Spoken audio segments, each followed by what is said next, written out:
Hey everyone, welcome back to Dan's How-To Videos. Today is going to be the first of many videos on the new PlayStation 4 that Sony announced last week. Today's video I'm just going to go through everything that they talked about, as well as give you some ideas of what to expect, show you some pictures of the controller, because that's all we really got to see, and give you some information. Anyway, let's get started.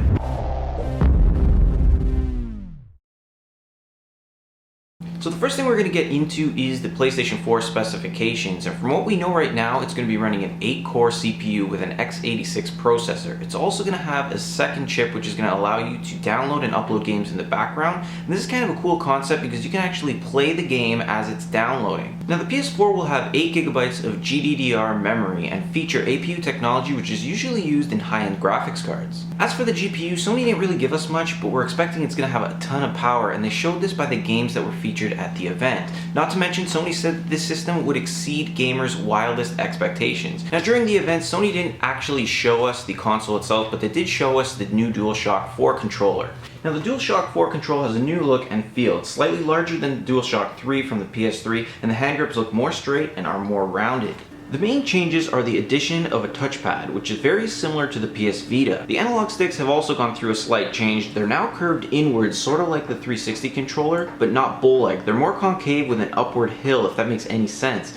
Anyway, Sony has also done away with the start and select button and added a share/option button to the back. This will give you the ability to share your gameplays, start up a live broadcast, and other social-based abilities. Now the L1, L2, R1, R2 buttons have also been changed slightly. The L1 and R1 have gotten slightly bigger, where the R2 and L2 are now pointing outwards away from the controller base. Finally, the lights bar. This was added to the DualShock control, and all we really know about this is that it'll change colors to identify players, signal various in-game actions. So if you're playing Call of Duty and you take damage or something, it might change to a yellow or red if you're critically hurt. Also, the PlayStation camera will use the light bar to figure out your position and distance from the console. As for the software, Sony has completely redesigned it. It's no surprise to me that it's very socially based, considering they put the physical share button on the controller. Sony also said we'd be getting a full profile, very similar to like a Facebook profile. Now this would be totally integrated within the PlayStation environment, and integrated within that is going to be other social sites like Ustream and Facebook. Now what's cool about this is that it'll allow you to upload live gameplays or upload recorded gameplays just by pressing the share button on the controller. Another cool feature within the PlayStation 4 is instant streaming, and this will allow you to play and try games before you buy them. Now quickly moving back to some of the social capabilities of the PlayStation 4, I already got into how you can broadcast your gameplays just by hitting the share button. You can also watch your friends broadcasting their gameplays the same way.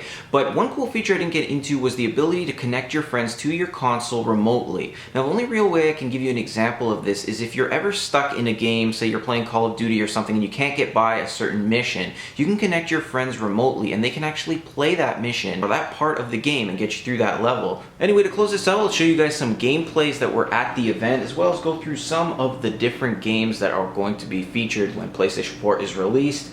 Right now we know of Drive Club by Evolution Studios, we have Killzone Shadowfall by Guerrilla Games, Infamous Second Son by Sucker Punch, and Knack by SCE Japan. It's also rumored that there is a next Gran Turismo game, so this would be Gran Turismo 6, which is supposedly hard at work right now. Also, similar to PS Vita, all games that will be available on physical discs are now going to be available via digital download, and it seems like PlayStation is moving towards the digital downloads rather than physical discs. Also, it's still unknown if you buy a used game, if it'll work on the PS4. It's rumors running around that these games aren't going to work. So until then, we'll leave it at that. Hopefully you enjoyed this. Also guys, let me know if you guys are excited about the PS4, if you're going to get a PS4, because I know I am, and I'm going to be posting tons of videos on them, so be sure to subscribe to my channel to be notified when I post more videos on the PlayStation 4. Anyway guys, thanks for watching. Hit that like button if you enjoyed it, and I will see you in the next one.